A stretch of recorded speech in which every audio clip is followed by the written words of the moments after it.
پیغام رسانی کے لیے ذیل میں سب سے بہتر اور مناسب طریقہ کون سا ہے؟ یعنی کس کے اوپر کیا زیادہ بہتر ہوتا ہے؟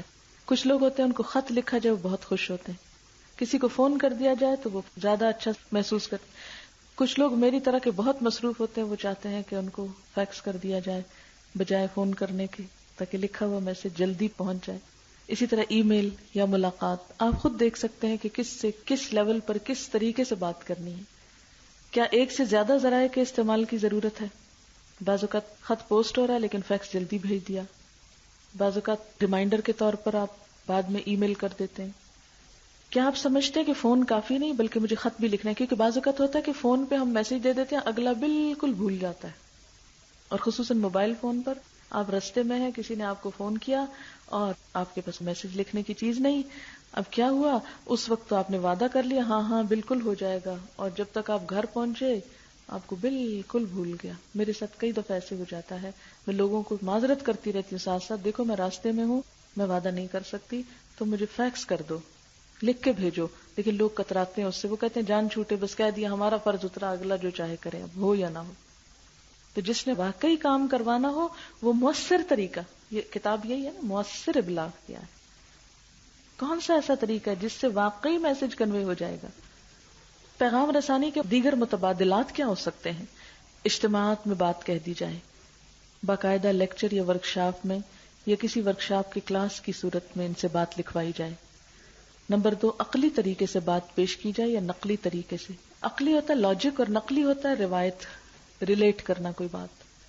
کون سی مثالیں اور کون سے واقعات کا اظہار مناسب ہوگا؟ آپ نے یہ دیکھا کہ اگر آپ گھریلو خواتین کو درس دے رہے ہو تو کھانے پکانے کی مثالیں دیں، اور اگر آپ انٹلیکچوئلز سے بات کر رہے ہیں تو آپ سائنس کی مثالیں لائیں یا ان کے فیلڈ کی لائیں۔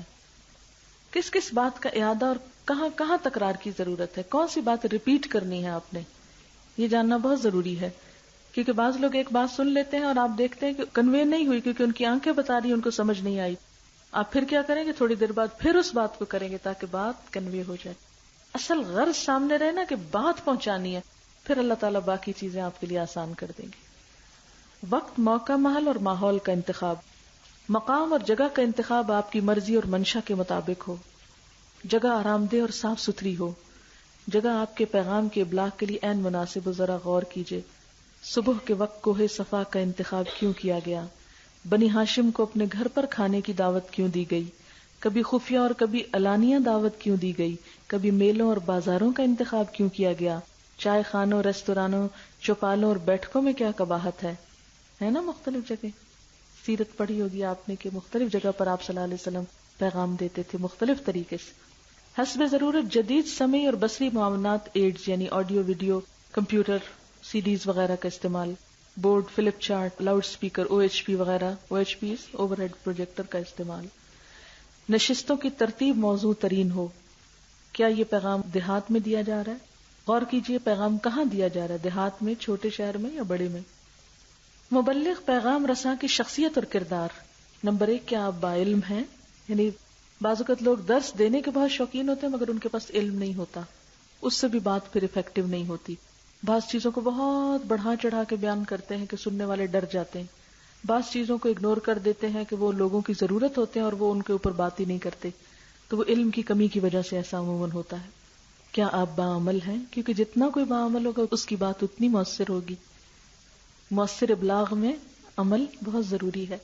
کیا آپ صاحب کردار ہیں؟ یعنی ویسے تو آپ باعمل ہیں مگر آپ کا کیریکٹر جو ہے آن دا ہول وہ کوئی بہت اچھا نہیں، اخلاق اچھا نہیں، آپ میں لوگوں کے لیے محبت نہیں، وہ بات نہیں بنے گی۔ کیا آپ کو اپنے مقصد سے والہانہ لگا اور وابستگی، یعنی اللہ کا پیغام پہنچانا ہے، اس سے محبت ہوگی، اتنا ہی زیادہ آپ کے اندر افیکٹونیس آ جائے گی۔ اور اگر آپ اس کام کو امپورٹنٹ نہیں سمجھتے تو چاہے آپ کتنے ہی انٹیلیجنٹ ہو، اسکلفل ہو، آپ کچھ نہیں کر سکتے۔ کیا آپ اپنے مقصد کے حصول کے لیے شب و روز فکر مند رہتے ہیں؟ اٹھتے سوچتے آپ کی سوچ یہ ہے یا اور فکریں ہیں آپ کو؟ اور یہ ایک خانہ پوری کا کام ہے۔ کیا آپ اپنی اور دیگر افراد کی فلاح کے حریص ہیں؟ کیا آپ اپنے اور دوسروں کے خیر خواہ ہیں؟ کیا آپ ایسے خیر خواہ ہیں جن پر بھروسہ کیا جا سکتا ہے؟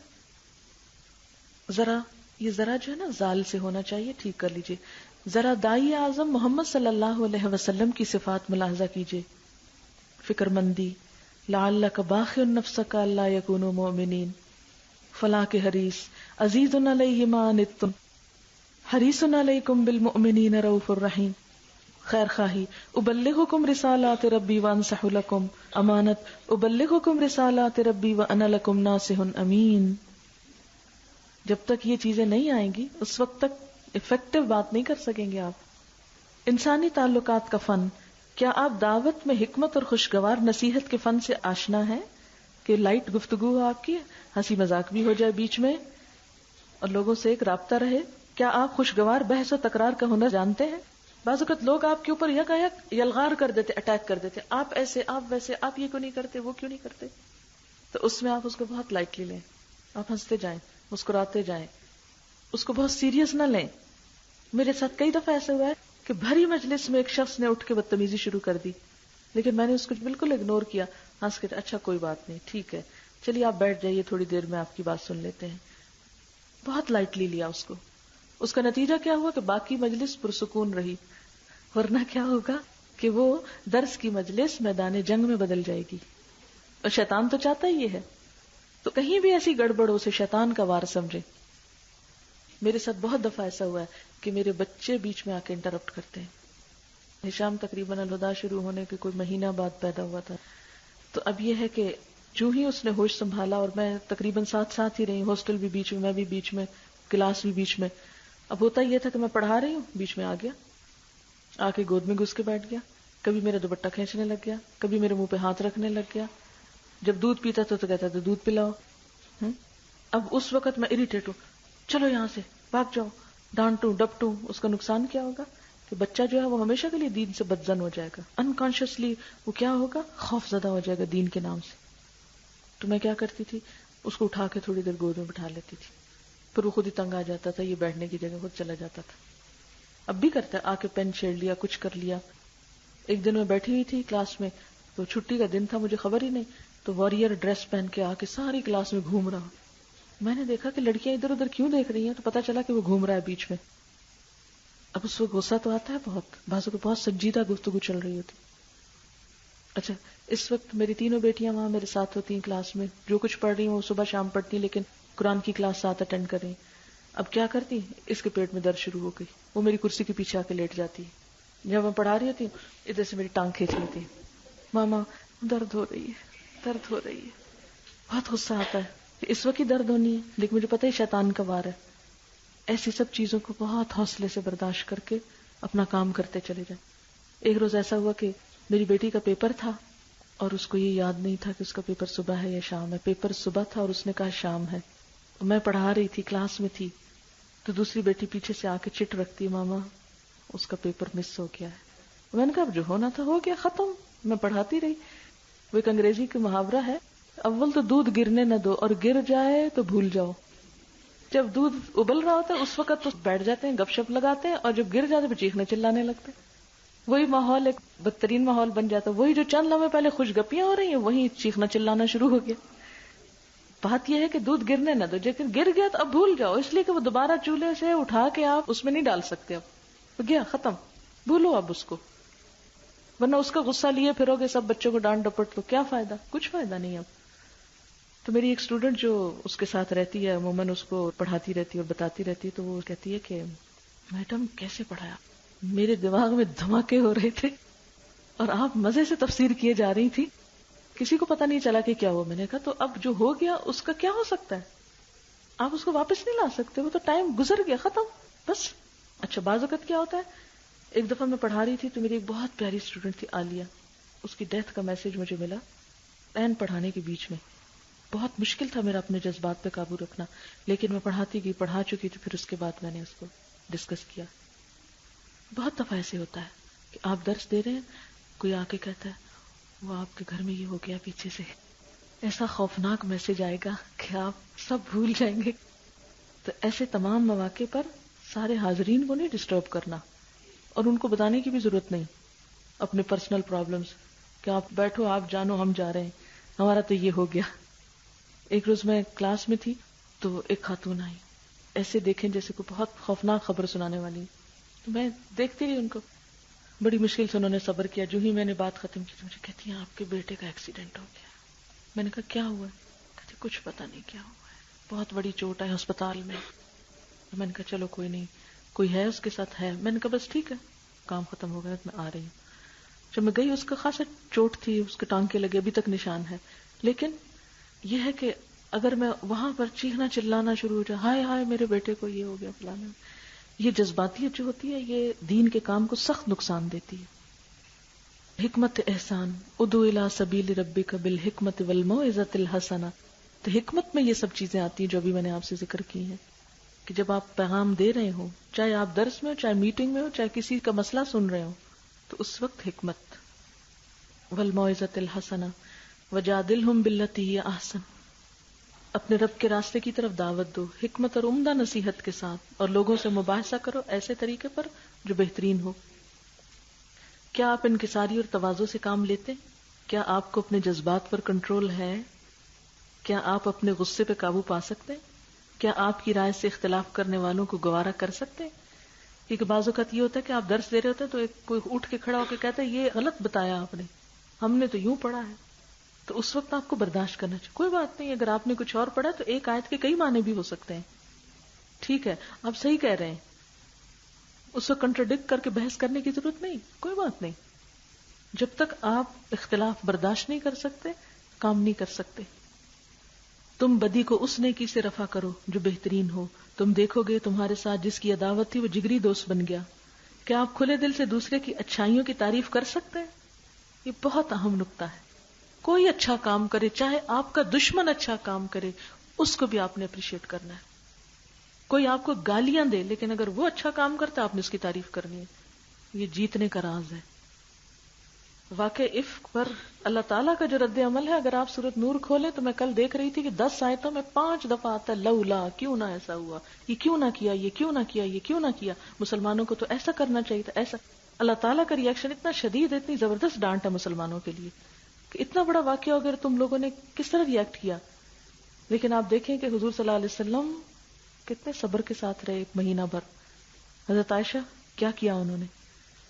اور ہوتا یہ ہے کہ جب تک دوسروں کی بات ہوتی ہے نا ہم پھر بھی حوصلے میں رہتے ہیں، جب ہماری ذات کی بات ہوتی ہے تو ہم بفر اٹھتے ہیں.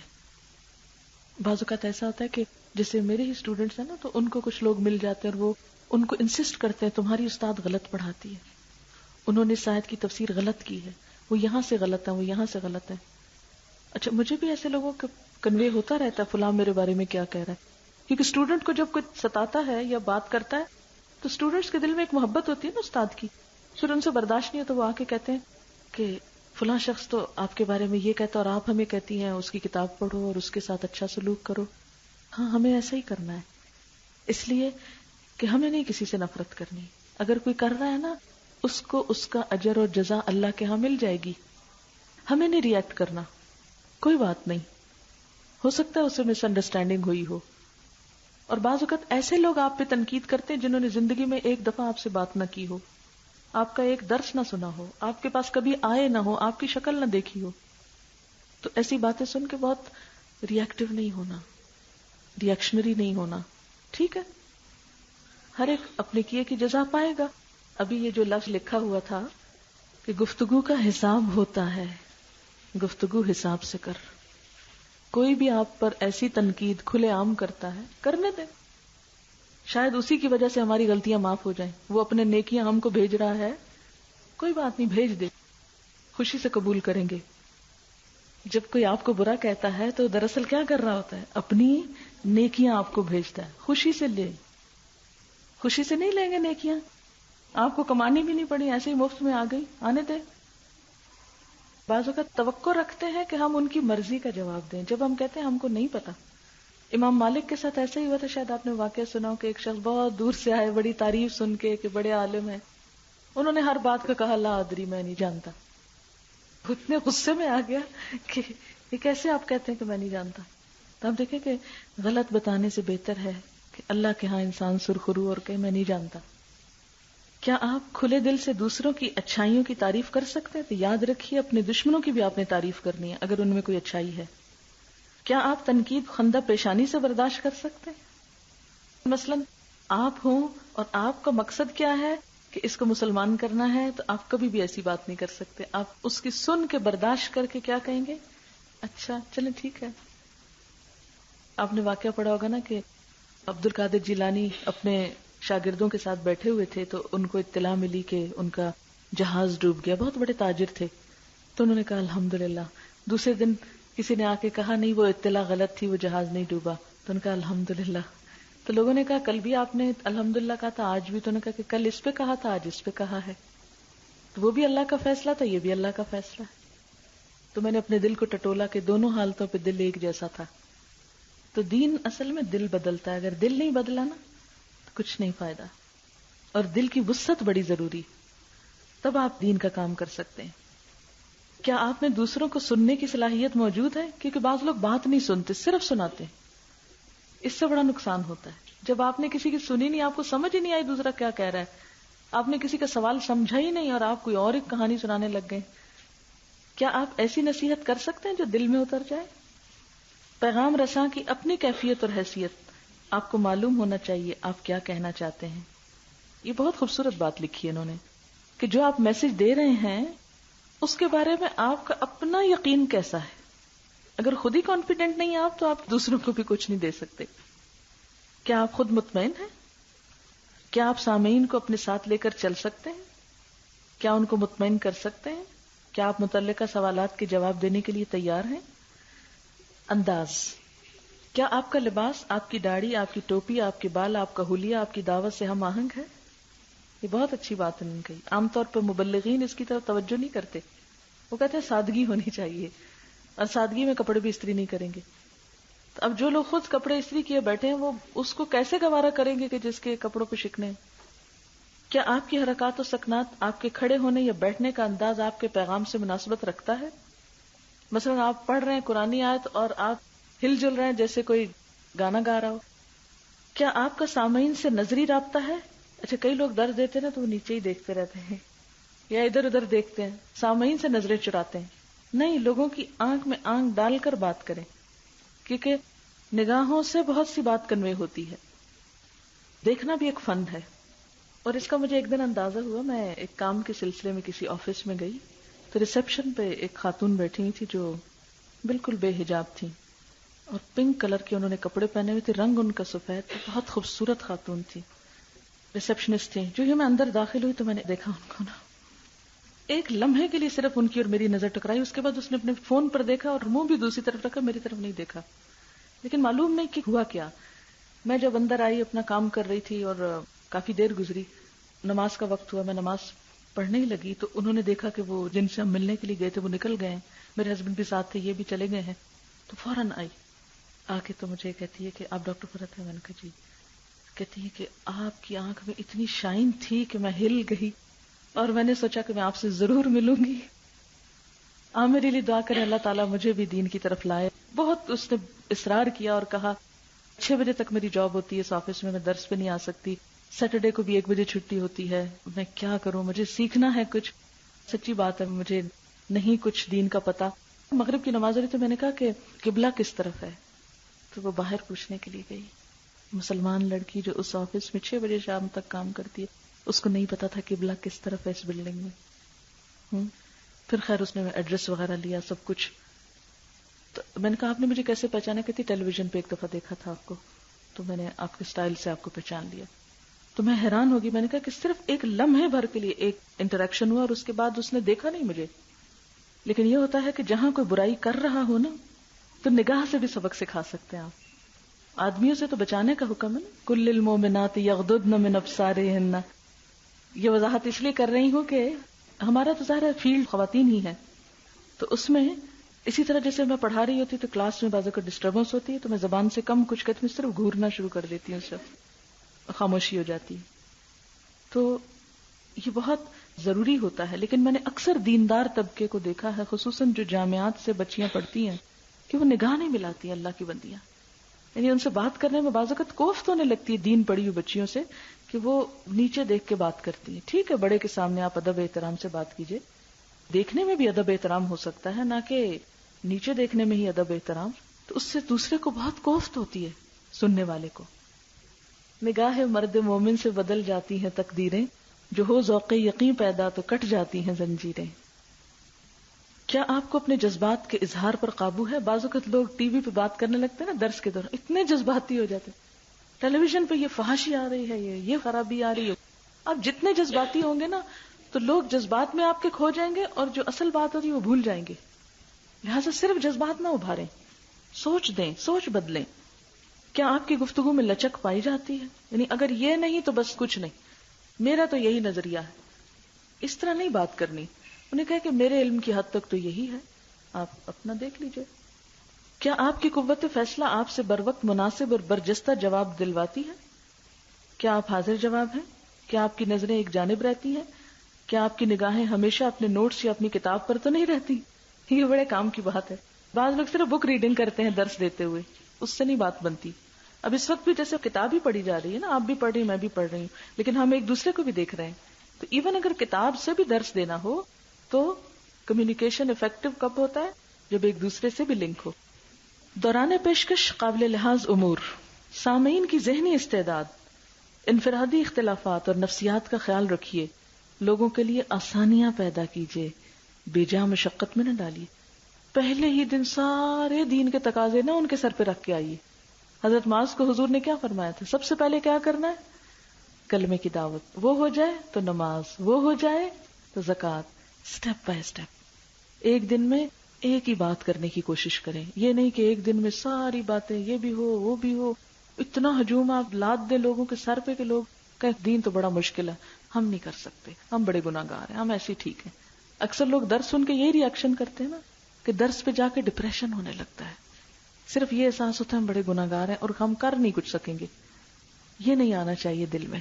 ایک چھوٹی بات دیں. اب دیکھیں اللہ تعالیٰ نے تو قرآن پاک بھی تھوڑا تھوڑا نازل کیا ہے اسی وجہ سے.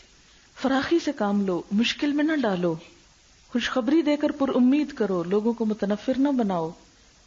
مضمون کی ابتدا بھرپور تعارف سے کیجیے، جیسے الحمدللہ رب العالمین. زبان، آواز، لہجہ، تلفظ، رفتار مناسب ہو. یہ نہیں الحمدللہ رب العالمین، ایسے نہیں.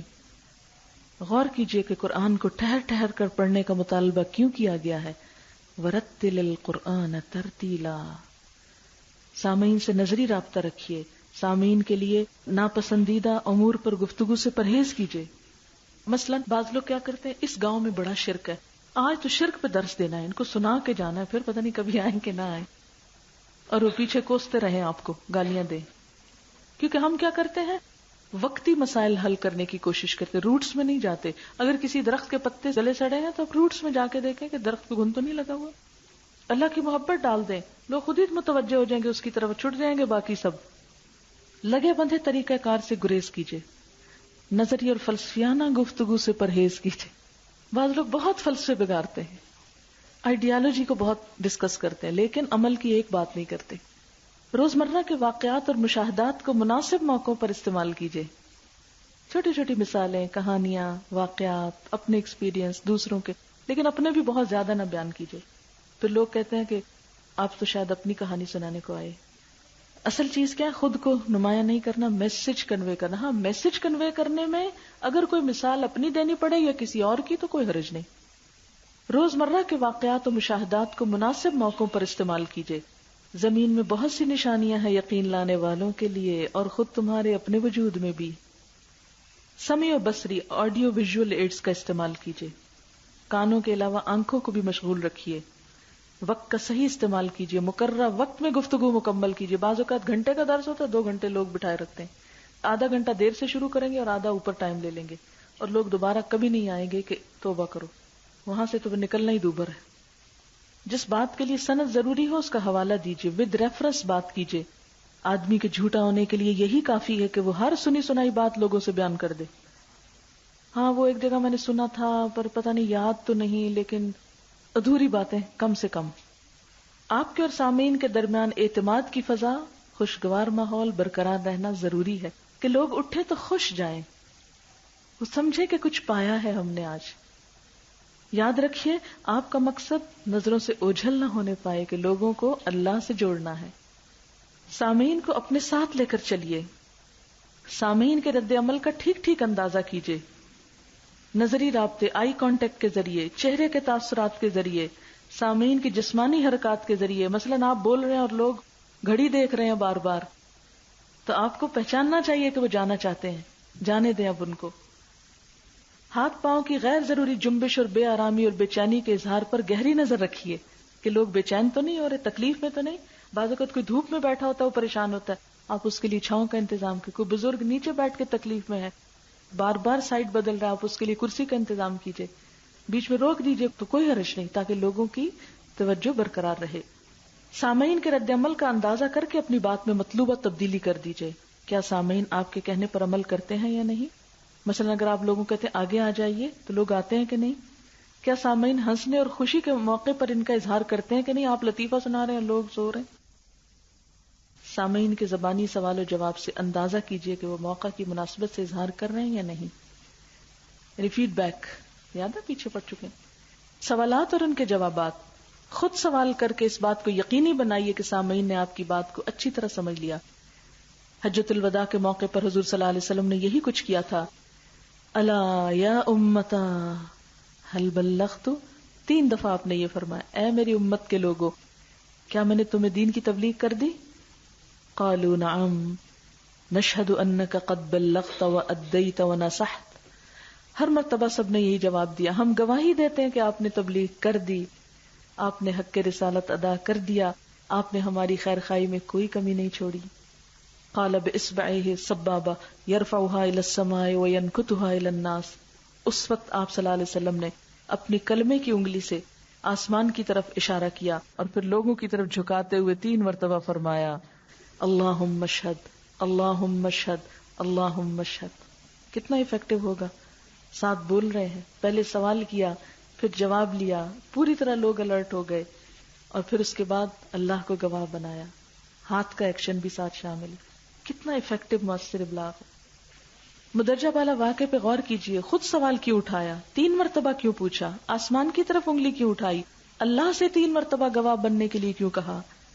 نمبر 2، پیغام کی تیاری کے دوران متوقع سوالات کے جواب بھی تیار کر لیجئے، سوالات کو غور سے سنیے اور سوال کو دہرا کر سوال کی تصدیق کر لیجئے، اس کے بعد مناسب، مختصر اور واضح جواب دیجئے۔ باتونی اور عادی سوال کرنے والوں کو پہچانیے۔ بعض لوگوں کو مجلس میں بولنے کا بہت شوق ہوتا ہے، تو اگر آپ انہیں بلنٹلی کہ نہیں بولے، یہ نہیں ہو سکتا، اور اگر آپ ان کو بولنے کے لیے چھوڑ دیں تو آپ کے لیے وقت ہی نہیں بچے گا۔ کوئی انٹرپٹ کرے تو میں کہتی ہوں سوال بعد میں، سوالات کا سیشن بعد میں ہوگا، آپ بعد میں پوچھیے، تو اس طرح پھر دوبارہ نہیں کوئی اٹھتا، اور انہیں بعد میں ملنے کے لیے کہیے۔ سوالات کے جوابات دیتے ہوئے تلخ کلامی اور مناظرانہ طریقے سے پرہیز کیجیے، اپنے مقصد سے نہ ہٹیے، لوگ آپ کو الجھا کے کسی اور بحث میں مبتلا کر دیں اور آپ اصل پیغام بھول جائیں، نہیں، جس کام کے لیے آئیں اسی پہ نظر ہو۔ اگر جواب معلوم نہ ہو تو صاف کہہ دیجئے مجھے معلوم نہیں، یعنی تھوڑا صاف گو بھی ہونا چاہیے۔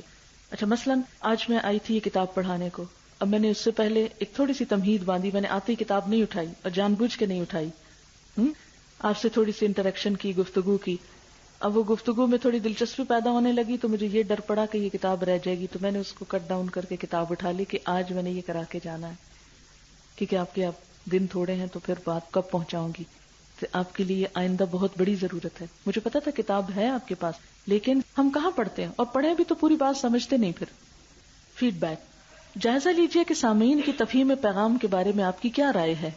دوران گفتگو نظری رابطے کے ذریعے، چہرے کے تاثرات، حرکات و سکنات اور دیگر رویوں کے رد عمل سے۔ بعد از گفتگو، زبانی تبصرے کیا ہیں، لوگ کیا باتیں کر رہے ہیں، آمنے سامنے کیا کہا تھا، دوسروں کے ذریعے آپ کو کیا کہلوایا، سروے کے ذریعے جائزہ کیا کہا، رسمی تبصرے میں کیا کہا، غیر رسمی تبصرے میں کیا کہا۔ کیونکہ ہوتا ہی ہے کہ جب کوئی درس ہوتا ہے نا، پھر کوئی خط آتا ہے مجھ کو، کوئی فون کرتا ہے، کوئی مجھے نہیں کرتا، ریسیپشن پہ کہتا ہے ان کو کہہ دیجئے انہوں نے یہ نہیں صحیح کہا یا یہ ایسے کہا، تو یہ فیڈ بیک ہوتی ہے، اس کو جاننا ضروری ہوتا ہے، اس کو اگنور نہیں کرنا چاہیے، اس سے اپنی اصلاح ہوتی ہے، اس کو برا بھی نہیں ماننا چاہیے۔ بعض لوگ جینون تنقید کرتے ہیں، بعض نہیں جینون ہوتے، تو آپ پہچان لیجئے کہ کسی نے آپ کے فائدے کی کیا بات کہی ہے۔ اچھا، اگر وہ فائدے کی نہ بھی کی ہو، صرف آپ کو ستانے کو بھی کی، تو اس سے بھی سمجھیے کہ آئندہ پھر اس بات کو کیسے آپ کریں گے۔ مؤثر ابلاغ کی خصوصیات، اب یہ اس کا نا سارا ایک طرح سے خلاصہ ہے۔ مؤثر ابلاغ کی خصوصیات، نمبر 1، واضح اہداف اور مقاصد کا تعین ہوتا ہے۔ نمبر 2، پیغام کی بھرپور تیاری کی جاتی ہے۔ پیغام کی تیاری میں تمام امور کا لحاظ رکھا جاتا ہے. نمبر 3, سامعین کے بارے میں ضروری معلومات اور مواد جمع کیا جاتا ہے. نمبر 4, سامعین میں عمل کا جذبہ پیدا کیا جاتا ہے اور ان میں تبدیلی کا عمل شروع ہو جاتا ہے. نمبر 4, آسان زبان، ٹھیک تلفظ، مناسب جملوں کا استعمال کیا جاتا ہے. نمبر 6, پیغام رسانی کے عمل میں حائل رکاوٹوں کو کم سے کم کیا جاتا ہے. نمبر 7, مناسب ترین مثالوں اور واقعات کے ذریعے وضاحت کی جاتی ہے اور عملی زندگی پر اطلاق کیا جاتا ہے. نمبر 8, پیغام کے ساتھ جذباتی لگاؤ پیدا کیا جاتا ہے. اب دیکھیے کہ جیسے ہم نے آپ کو اس سال میں قرآن پڑھایا، ہمارا ٹارگٹ کیا تھا کہ آپ کا اللہ تعالیٰ کی ذات سے، اس کی کتاب سے ایک جذباتی لگاؤ ہو جائے، ہے نا؟ کیونکہ اگر آپ کے اپنے جذبات اس سے لگ گئے تو ہم بیچ میں سے نکل بھی گئے نا، تو کام ہو گیا. اور اگر آپ کے اندر قرآن کے لیے دلچسپی اور محبت پیدا نہیں ہوئی نا، تو ڈھیروں علم بھی فائدہ کا نہیں. یہ بہت اہم نقطہ ہے. سامعین کے ساتھ مؤثر نظری رابطہ قائم رکھا جاتا ہے، فیڈ بیک کا استعمال کیا جاتا ہے، آخر میں خلاصہ پیش کر کے یادگار اختتام کیا جاتا ہے، سوالات کے تسلی بخش جوابات دیے جاتے ہیں، سامعین کو مطمئن کیا جاتا ہے. مؤثر اور کامیاب مبلغ کی 10 خصوصیات. نمبر 1, با علم، با کردار، با عمل اور محنتی. نمبر 2, مخلص، ناصح اور دیانتدار. نمبر 3, منظم، آرگنائزڈ. نمبر 4, بھرپور تیاری کر کے آتا ہے. نمبر 5, سکلز، مہارتوں سے لیس ہوتا ہے. نمبر 6, ایڈز کا استعمال کرتا ہے. معاونات یعنی ایڈز سے مراد board, chart, table, film, transparencies, overhead projector, flip chart, graph, جدول وغیرہ. تحریری مواد، ہینڈ آؤٹ، بکلٹ فراہم کرتا ہے. نمبر 8, سوال ناموں کے ذریعے پیغام کے افہام کو یقینی بناتا ہے. نمبر 9, بات کہنے اور پہنچانے کا واضح اور زوردار انداز رکھتا ہے. نمبر 10, ابلاغ میں ایمبیگوٹی باقی نہیں رکھتا، یعنی ابہام نہیں ہوتا، کنفیوژن نہیں چھوڑتا. ابلاغ کو غیر مؤثر بنانے والے عوامل. نمبر 1, نامکمل تیاری، کاہلی، کام چوری اور اعتماد بجا، اوور کانفیڈنٹ ہونا، ہمیں سب آتا ہے. نمبر 2, اعتماد کا فقدان.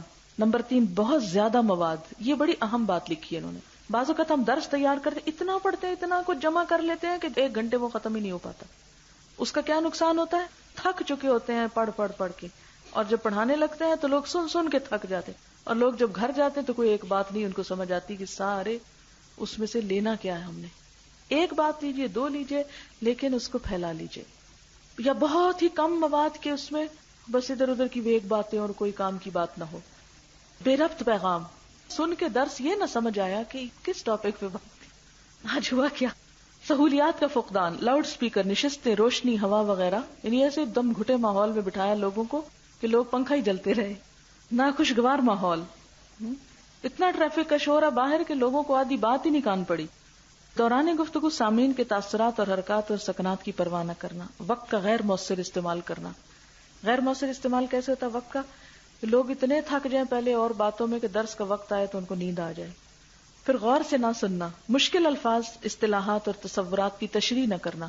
اگر میں صرف اس کو ریڈ آؤٹ کرتی آپ کے لیے آج کتاب کو تو دلچسپی نہیں ہو سکتی تھی، یا صرف اس کتاب پر ہی ڈیپینڈ کرتی اور ادھر ادھر کی مثالیں نہ لاتی تو پڑھنے کا فائدہ نہیں تھا. وہ تو آپ خود بھی پھر پڑھ لیتے. نہ ابتدا زوردار اور نہ اختتام نتیجہ خیز. ممنوعات ابلاغ، مدرجہ الامور سے مکمل پرہیز کیجیے. نمبر 1, افسرانہ رویے سے. باس بن کے سیدھے بیٹھیے، ٹانگ نیچے کیجیے، کمر سیدھی کر لیجیے. یہ درس سننے آئے ہیں آپ آج یہاں، ابھی تک آپ کو یہی نہیں پتا چلا کہ آپ کس مجلس میں بیٹھے ہوئے ہیں. نمبر 2, طنزیہ اور استہزائیہ جملوں سے پرہیز. طنز نہیں کرنا لوگوں کو. ہمارے ہاں مبلغ بہت طنز کرتے ہیں لوگوں پہ. دھمکیاں اس رویوں سے پرہیز. اگر نہ ہوا تو دیکھیں کیسے جہنم میں جاتے ہیں. ناراضگی سے پرہیز. اتنی دیر میں بولی اور آپ کو سمجھ ہی نہیں میں جا رہی ہوں. قسم کھانے سے، خدا کی قسم یہ بات ایسے نہیں ایسے ہے. خوف زدہ ہونے سے، کسی نے بات کی ڈر گئے، ایسی پوزیشن اختیار کرنے سے گریز کیجیے جس سے واپسی مشکل ہو. اگر یقین کامل نہ ہو تو غالباً شاید اور ممکن ہے کے ساتھ بات کیجیے تاکہ شرمندگی سے بچ جائیں. اگر کوئی آپ کو کہنا آپ نے غلط کہا تو آپ ہاں ہو سکتا ہے غلطی ہو، دیکھ لیں گے، چیک کر لیں گے، مجھے نہیں معلوم. اپنی رائے دوسروں پہ مسلط نہ کریں. ڈومینیٹنگ سٹائل نہ ہو کہ بس لوگ آپ ہی کی بات سن کے جائیں. بے صبری سے پرہیز کیجیے. اچھا وہ کیا نتیجہ نکلا، کسی کے کوئی عمل میں تبدیلی آئی کہ نہیں؟ کوئی نہیں ہے، کوئی فائدہ نہیں، بند کرو اس سارے کام کو. آخری بات، معلوم ہونا چاہیے کہ محض ابلاغ کافی نہیں بلکہ بلاغ مبین ضروری ہے. صرف پہنچانا نہیں بلکہ بلاغ مبین. بلاغ مبین کے بعد ہی ہم اپنی ذمہ داری سے سبکدوش ہو سکتے ہیں اور پھر یہ کہہ سکتے ہیں وما علینا الا البلاغ المبین. بعض اوقات لوگ الٹی پلٹی باتیں کر کے ہم نے بتا دیا جو بتانا تھا، اور اگلے کو کچھ سمجھ نہیں ہے کہ کیا بتایا. اچھا بعض ہم بچوں کو بتاتے ہیں نا ایک وقت میں 10 کام، یہ کر لینا وہ کر لینا وہ کر لینا، کیا کہا آپ نے؟ یا یہ کہ ایسے الفاظ میں بولتے ہیں کہ وہ دوسرے کو سمجھ ہی نہیں آتی کہ کرنا کیا تھا. مؤثر ابلاغ کے لیے اعادہ بہت مفید ہوتا ہے، ریپیٹیشن، تکرار جس کو کہتے ہیں. کان النبی صلی اللہ علیہ وسلم اذا تکلم بکلمۃ اعادها ثلاثا حتى تفهم عنه. نبی صلی اللہ علیہ وسلم جب گفتگو فرماتے تو بات کو 3 مرتبہ دہراتے یہاں تک کہ آپ کی بات پوری طرح واضح ہو جاتی. ضروری نہیں کہ ہر بات 3 دفعہ کی جائے، لیکن جو اہم بات ہو خاص طور پر اس کو. کان النبی صلی اللہ علیہ وسلم یتخولنا بالموعظۃ فی الایام کراہۃ السآمۃ علینا. نبی صلی اللہ علیہ وسلم نے واعظ و نصیحت کے لیے کچھ دن مخصوص کر رکھے تھے تاکہ ہم اکتا نہ جائیں. یہ عام لوگوں کے لیے، تعلیم ایسے نہیں ہو سکتی. تعلیم والے اصحاب صفہ دن رات وہاں رہتے تھے. حضور کا ابلاغ، تعلیم اور تبلیغ میں فرق ہوتا ہے. کان النبی صلی اللہ علیہ وسلم کان کلامہ کلاما فصلا یفہمہ کل من یسمع.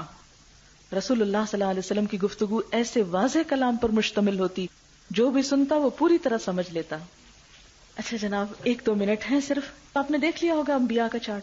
اس کو پتہ کیا کرنا ہے؟ مجھے اس کی افادیت جب معلوم ہوئی، میں سورۃ الانبیاء پڑھا رہی تھی تو اس پہ کلاس میں مجھے بتانا تھا کہ کس طرح انبیاء ایک کے بعد ایک آیا نا. اچھا میں نے اس کو فریم کرایا تھا، گھر میں رکھا تو میرا بیٹا اٹھا لایا میرے پاس، تو کہتے یہ مجھے پڑھ کے سنائی کیا ہے. جب میں نے اس کو سکھایا، آپ یقین کریں اتنا انٹرسٹ اس کے لیے ڈیولپ ہوا، وہ ہر روز اس کو لے کے بیٹھ جاتا تھا. کوئی اور آتا تو اس کو کھیل کے طور پہ جیسے جگسا پزل ہوتی ہے نا، اس کو لے کے بیٹھ جاتا. آپ دیکھیں نا حضرت ابراہیم کے اتنے بچے تھے اور حضرت یعقوب کے اتنے تھے، لیکن صرف یہ والے نبی بنے تھے. اس کو میں نے سارا سمجھا، ان کو اللہ نے چن لیا، پھر کیوں چنا، چند باتیں اچھی اچھی بتائیں.